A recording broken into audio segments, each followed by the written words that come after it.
सीखना पड़ेगा। सर आप कैपिटल गुड लॉस और डेप्रिसिएशन समझे, सर इसको भी ध्यान से समझिए। कौन सा? डोनेशन को ट्रांसफर इनकम, डोनेशन फैक्टरी का पार्ट को देखिए। फैक्टर इनकम वो होता है जिसके बदले कोई सर्विस दिया, ठीक है। फैक्टर इनकम वो होता है जो नेशनल इनकम का पार्ट हो। फैक्टर इनकम का मतलब रेंट के बदले आप लैंड के बदले रेंट, ये जो चार फैक्टर के बदले, जैसे मैं आपको पढ़ा रहा हूँ, आप मुझे उसके बदले पैसा दे रहे हैं, this is what this is factor. मैं वो पैसा अगर अपने किसी को देता हूँ बिना किसी कंसिडरेशन का, दैट इज ट्रांसफर।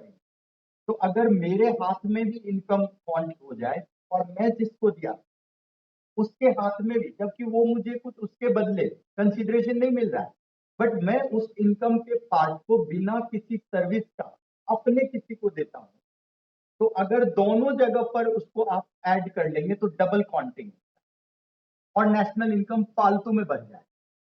तो जो फैक्टर इनकम है, मतलब कोई सर्विस के बदले जो पैसा मिलता है, that is called factor income. और ट्रांसफर इनकम का मतलब मैं कमा चुका हूं, सर्विस के बदले में पैसा लिया, वो पैसा मैं अपने फैमिली मेंबर को। तो आप मुझे बताइए, अगर मेरे हाथ में भी इनकम और उसने बिना किसी कंसिडरेशन को अगर मैं उसको पैसा दे रहा हूं, उसके हाथ में भी इनकम अगर दिखाओगे तो डबल काउंटिंग की प्रॉब्लम हो जाएगी। इसीलिए बोल रहा है कि सिर्फ फैक्टर इनकम, यानी जिसके बदले जो सर्विस देता है उसके हाथ में जो कमाया आया, दैट इज फैक्टर इनकम, और सिर्फ उसे ही नेशनल इनकम का पार्ट बना। और वो अगर वो पैसा अपने फैमिली मेंबर या फिर अपने कोई नोन को बिना किसी सर्विस का अगर यूं ही ट्रांसफर कर रहा है, विदाउट एनी कंसिडरेशन अगर वो दे रहा है किसी को, तो that is called the transfer income. और ट्रांसफर इनकम को नेशनल इनकम का पार्ट नहीं मानते। बात यही है। अब देखते हैं इसमें क्या लिखा हो। Factor income is a part of national income, but transfer income is not a part of national income. क्यों? क्योंकि ट्रांसफर इनकम जो होता है, that is not for any consideration, वो किसी कंसिडरेशन के बदले नहीं होता, बल्कि अपने को जो एक बार किसी ने कमाया, वो अपने किसी रिलेटिव नॉन अपने बच्चे को अगर ट्रांसफर करता है, तो that type of income is called transfer income. और अगर ट्रांसफर इनकम को आप नेशनल इनकम का पार्ट बनाएंगे तो सबसे बड़ी प्रॉब्लम होगा कि डबल काउंटिंग, क्योंकि वो विदाउट एनी कंसिडरेशन है, बिना किसी सर्विस के बदले। तो यहाँ तो आपको फैक्टर इनकम में बता ही दिया कि ये सब फैक्टर इनकम है, रेंट, वेजेस, इंटरेस्ट और प्रॉफिट। क्यों? क्योंकि these are the factor of production. इसके बदले जो आप देते हैं, these are the factor income. लेकिन ट्रांसफर इनकम में ये देखिए, आप scholarship, old age pension, unemployment allowances, सरकार को अनएम्प्लॉयमेंट अलाउंसेस में कुछ मिलता नहीं है गवर्नमेंट को। ऐसा है, मान लो किसी को सैलरी दे रहा है गवर्नमेंट, तो बदले में काम ले रहा है। बट ओल्ड एज पेंशन दे रहा है तो क्या बदले में कुछ काम ले रहा है? स्कॉलरशिप में बदले में कुछ काम ले रहा है? तो जब बिना किसी कंसिडरेशन का हेल्प करने के पर्पज से पैसा को ट्रांसफर किया जाता है, that type of income is called transfer income. आपके हाथ में जो भी पैसा मिल रहा है, that is transfer income, that is not part of national income. आपके पापा जी जो काम करते हैं, वो चूंकि कुछ सर्विस देते हैं या कोई वर्क करते हैं जिसके बदले उनको पैसा मिलता है, that is factoring, that is only part of national income. आपके हाथ में जो पैसा आता है, that is not part of national income, that is a part of transfer income. तो यहाँ पर मेजर बातें देखो, लास्ट को एग्जांपल से क्लियर हो रहा होगा। These are the factor of production, किसी न किसी कंसिडरेशन के बदले दिया गया है, that's why name is factor income. And transfer income are those जिसमें कोई कंसिडरेशन होता ही नहीं, वो ऐसे ही दिया जाता है। अगर फादर अपने बच्चे को पैसा दे रहा है तो दैट इज ट्रांसफर इनकम। लेकिन फादर सर्विस दे करके बैंक में काम करते हैं, सर्विस देते हैं, इसके वजह से उनको सैलरी मिल रहा है, दैट इज फैक्टर। क्लियर?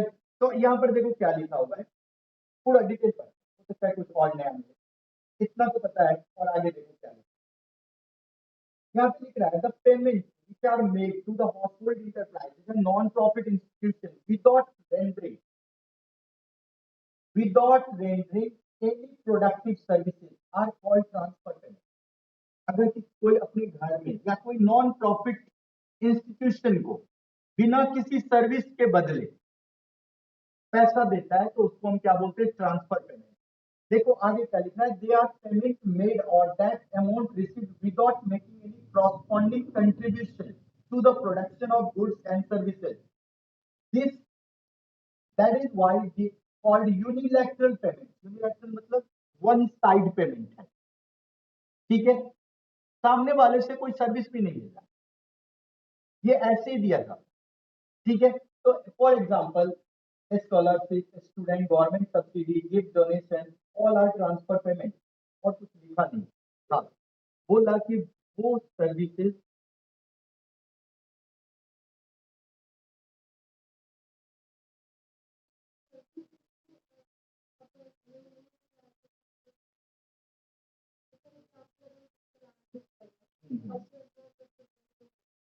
तो वहां पर तो वो ट्रांसफर ही हो, वो नहीं ले रहा है, नहीं। अब देखिए यहाँ पर factor income, it refers to income received by factor of production for rendering factor services, लेकिन without rendering any productive services.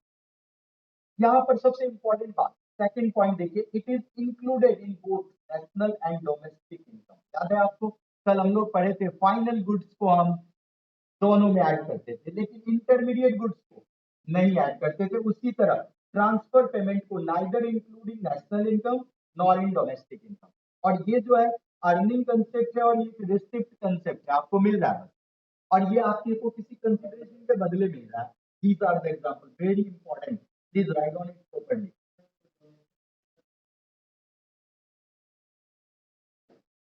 आप मुझे बताओ, डोनेशन देता कौन? हम लोग देते हैं। आपको सर्विस थोड़ी मिला, आप डोनेशन दे रहे हो किसी और को हेल्प करने, आपको क्या सर्विस?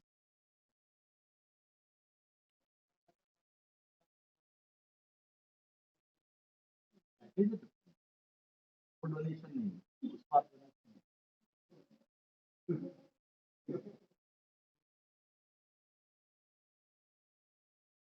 इसको लिख लेना ठीक से, प्लीज, इंपॉर्टेंट है, कई बार पूछा है ये। Transfer income is a part of national income or not, factor income is a part of national income or not.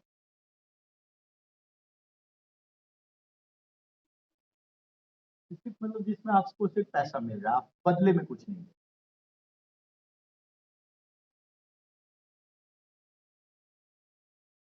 Non economic activity is not, वो हाँ, तो देना। तो वो जहाँ दे रहे हो पैसा, दैट इज फैक्टरी, सर्विस के बदले दे रहे